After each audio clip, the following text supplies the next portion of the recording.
Welcome back to the Hockey Show, and today is the Boston Bruins season preview, and this team did not just finish in first place last year. No. They were not just the best team in the best hockey league in the world. No. They were the greatest, the most incredible, the best performing team in hockey history. That is who they were, with 135 points, the newest record for any season ever in the NHL. 65 wins, 12 losses, and 5 shutout or overtime losses for 135 points. They were the most incredible, whatever synonym you want to use for great and incredible or fantastic, whatever words you want to choose. Pick your poison. Whatever you want, they were the greatest, the best team to ever do it. But then they were smacked right in the face by the Florida Panthers in the first round, which I saw coming. Everyone said, no. They're the team that's going to win the Stanley Cup. But you know what? I saw in game one that they just feel like they lacked energy. They didn't have the fire in them, and sure enough, they get knocked out, bounced out of the first round of the playoffs against a team that barely made it into the playoffs. By the grace of God, they made it in. So then the Bruins, what happens that? Nothing good, because they are once again smacked right in the face. They hit a brick wall where they now lose Patrice Bergeron and David Krejci, most likely, and their best two centermen off the team, gone. Taylor Hall, the former Hart Trophy winner, gone. Nick Foligno, gone. Their trade deadline assets in Tyler Bertuzzi, who seems like a Boston Bruins guy, gone. Dmitry Orlov, the guy who was reprising what it means to have the name Orr in your last name, gone. What's left of this team? A lot of question marks. And regardless of anything, you have to admit that the team is 100% worse than they were last year. But how much worse are they? Let's talk about it. So first up, the biggest question mark for this team was, of course, their top two centers, right? Because with the loss of Patrice Bergeron and David Krejci, who do you replace them with, right? At this point, they haven't made any moves, and it would be pretty hard for them to, as they don't have a first, second, or third round pick this upcoming draft. So when it comes to trying to trade for a guy like Mark Scheifele, like, sure, the option is still out there, but who do you trade for him, right? They don't have a lot of trade assets anymore. They went all in last year and over the last few years, and they haven't been able to get the grand prize. And they've left with not a lot of tradable assets at this point. So for first line center, no trade. So you got to go with the guys on your team. And right now, I would pick Pavel Zacha between the ones that they possess for that number one centerman role. And for me, that just is not good. That is just not good enough. 21 goals, 57 points is... I mean, he's coming into his own, right? From the Devils, coming on to the Bruins here. He's being a better player. But can he be the number one center on this team? I don't know. Because for me, he reminds me of the type of players like a JT Compher, where if JT Compher is your... If he's your third line centerman, like he was on the Colorado Avalanche when they won the Stanley Cup, then your team is in a really good position. And the same thing with that Colorado team is like, if Nazem Kadri is your second line centerman, then you're a really good team. With this team here, it's kind of the same thing last season, where it's like Bergeron, first line center, great. David Krejci, second, great. Then it goes to Coyle or Zacha, great. But now you're in a position where those third-line guys that make you an amazing team have become the first and second-line centers, where I don't think they're going to be able to produce enough, be able to take on those every single minute of the ice, all those 20 minutes a night they play, a period length worth of ice time in a game. Are they going to be able to be the one to carry that ice time, carry the load, and make them a better team? I don't think he's that type of guy. Sure, the weight will be on guys like Krejci to get the points with 113. Krejci. David Pastrnak, one of the best players in the world. Sorry, I mixed up his name. Sorry. But David Pastrnak, 113 points last year, 61 goals. He scored enough for Marchand, Zacha, and Charlie Coyle combined, plus another guy on the team. That is how good he is offensively. Marchand can pitch in offensively and defensively as well. But what about Zacha? What is he going to bring to the table? What is he going to fill in that void between the two guys? I don't know. I don't think he can carry it. As well as the same thing goes for the second line center right now with Charlie Coyle. Now, sure, him being a Boston native, maybe he's the one that goes, hey, we got a hole to fill. I'm going to grab that brass ring. I'm going to be the guy to be the number one center. Sure, maybe he does. Maybe he goes from 45 points last year. Maybe he fits in well on the first line, and he can get up to 60 points or something, right? Maybe. The guy's 31 years old, and Charlie Coyle, he's not really that kind of player. He's definitely a depth player on a good team. And to me, he's not going to be the one to fill in that void. If he does, who knows? I mean, I can make predictions, but who knows if I'm right. But to me, Coyle is not that guy. Zacha's not that guy, but that's who they're going to have to live with right now. And speaking of the depth dropping off from guys having like Nick Foligno, Bertuzzi, and Taylor Hall on this team, now they're down to the second line being James Van Riemsdyk, who they bring in on a very small deal, which I like as a depth idea. But here he is on the second line after 29 points and 12 goals. Now, sure, he was on a offensively horrendous team in the Philadelphia Flyers and with a coach who doesn't care much for producing a lot of offense. But still, James Van Riemsdyk, even if this was prime JVR, when he was with Toronto and Philadelphia originally earlier in his career, like 7 years ago, I still wouldn't be that impressed because that's a 50-point player. Being on the second line, I guess that'd be okay as a replacement for whoever they lost in that position. But for now, JVR, I just don't see it happening. I don't see him at his age, as well as like guys like Marchand, who are kind of going down after going into the 90s of points to 80s, and now he's gone down to 67 this last year and only 21 goals. It makes you think, these older guys, what if they start falling off? Van Riemsdyk is your second line option is scary. Jake DeBrusk, he got 27 goals last year, 50 points, which is great for Jake DeBrusk, finally coming into his own this year. But does he go higher or lower than that, right? Was that peak DeBrusk playing with the best team in the world? Or is that who Jake DeBrusk really is? I don't know. I personally think he definitely regresses this year a little bit. I don't think he goes above 50. I think his ceiling this year is 250 or at least below that. And to me, I think he's more like a 40-point guy, and he goes a little bit lower, especially now playing with guys like Charlie on the second line with Coyle and James Van Riemsdyk. It makes you think that number's got to go down.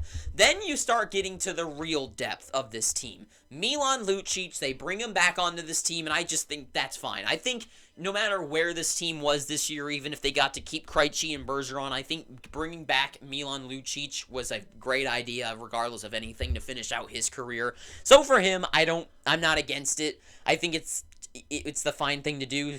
Comes in, I mean, we know who Lucic is. He's going to bully some people. That's fine. But when you get to guys like Geekie, right? You get to guys like Morgan Geekie, Trent Frederick, AJ Greer, Bachvis, and Lauko, these younger guys who are in their low 20s, these are the guys that they're going to need. And when I say need, like, I mean like how you need to breathe air to step up and become NHL producing players. Geekie, I know he's more of a two-way guy, but at the same, if he can play his two-way game great, then great. But with guys like Trent Frederick with 31 points last year, 17 goals, he's the type of guy that I look at and I'm like, they need him to break out and take over like the James Van Riemsdyk spot on the second line. Get that 17 goals to somewhere in the 20s and make the 30 go up to like a 50, right? Get a couple, like 10 more assists and get like 10 more goals this season. That's what they need. And I know that's a lot asking of someone to get up there, but that's what a team like the Bruins are gonna need to be a provable and playoff ready team. AJ Greer, someone that you can't really put a lot of weight on. I don't think he's going to be someone that's going to break out, but a guy like Jesper Bachvis, 24 years old, 10 goals, 21 points last year on the Columbus Blue Jackets. Sorry, not the Columbus Blue Jackets, on the Devils. He's someone that they could maybe throw a bone to, say, hey, go out there, maybe he's great on the power play. I don't know, something like that. And he goes out there and he's like, hell yeah, I've got some good moves. I got some good legs. I can skate down the ice. I got a good shot. Put in the back of the net. Get him to go from 21 points and 10 goals to like maybe 15 goals and 30 points, something like that. Lauko especially, because he got 4 goals and 7 points in 23 games, right, in that short stint. He's 23 years old and someone that they've drafted in that horrible time that they drafted those guys. But anyways, 23 games he only played last year. If he can get the full-time role and he can go get a little bit more goals in those 23 games, and he can play the full year. So 4 times that brings him to 28 points, give or take, him being better or worse and stuff.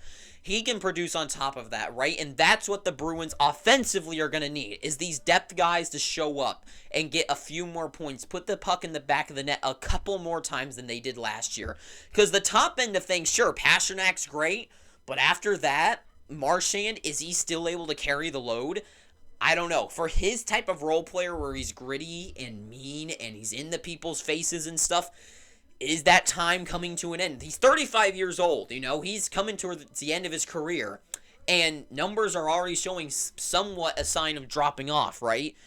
It scares me. It worries me offensively. But defensively and goaltending, they are still great. And I think this is 100% a situation like the Colorado Avalanche a few years ago when they won the Stanley Cup, where offensively, obliterated, right? It obliterated, and they were nowhere near as good as they were last year. But defensively, they still had everything intact. Matt Grishalik. I love Matt Grishalik. He's a great defenseman. Charlie McAvoy, somehow an underrated defenseman who's just so good defensively, and he can still chip in offensively, is outstanding. Lindholm being the guy that I'm surprised that the Bruins, not that the Bruins did it, but that no one else decided to try to go for a guy like Hampus Lindholm, and showing that he really is a true star as well in Boston. 10 goals, 53 points. He can produce and play defense, and he's got size at 6'3". Great. Brandon Carlo, 6'5". The guy doesn't need to get points. He's amazing defensively. And after that, Forbort and Shattenkirk, a decent bottom line. Shattenkirk can chip in a little bit offensively. Forbort can throw his body around. I think that's fine. Defensively, they're great. And you might notice that I don't have the goalies on the board, but I do got them here. Ullmark and Jeremy Swayman, right? Those two guys, 40 and 6 is Ullmark's record from last year. 1.89 goals against average and a .938. That is absolutely fantastic. And you know what I think the Bruins need to do this year? This is not a year where they go for the Stanley Cup. They simply can't. It's just not going to happen. Even if everything goes right, last year they were better, and they still lost in the first round. It's not going to happen. This is a year where they need to retool and go, you know what? We're going to stay competitive, but we got to retool some things. This is the year where they go out there and they find, maybe not a Mark Scheifele, but they go out there and they get, I would have said maybe a Pierre-Luc Dubois, but he's obviously not on the table anymore. But a centerman for the future. Get someone for the next year. Maybe they go out somehow get a guy like Matt Barzal. I don't know, someone like that. Maybe a Scheifele. Maybe they do bring him on and re-sign him for next year, right? And they keep him on the team. And for me, I think this is the year where Ullmark, you trade him away. It's the same thing with Erik Karlsson, where this is the year where his numbers last year his numbers were the best. Trade him to a team who needs a goaltender like the New Jersey Devils, because Jeremy Swayman is the future position of this team. He is the goaltender of the future. 24 and 6, 2.26 goals against average and a .920. His numbers have been fantastic as well. And I think they need to move on. They need to move to Swayman, give him the role, and allow him to develop into that number one goaltender this year, so the next season they are back in line for the playoffs. You get that centerman this year. You get a guy. You give Swayman the net. Defensively, you're fine. You don't have to do anything back there. And offense, you just retool this year. This is the year you get a guy like, I don't know, like a Verana. I don't know if he's on the market. You take some guys, give them a chance to be on this team that are on a smaller contract, and throw them a bone, right? Because that's what this team needs. They need some guys to fill in that void, to fill in some of the offense.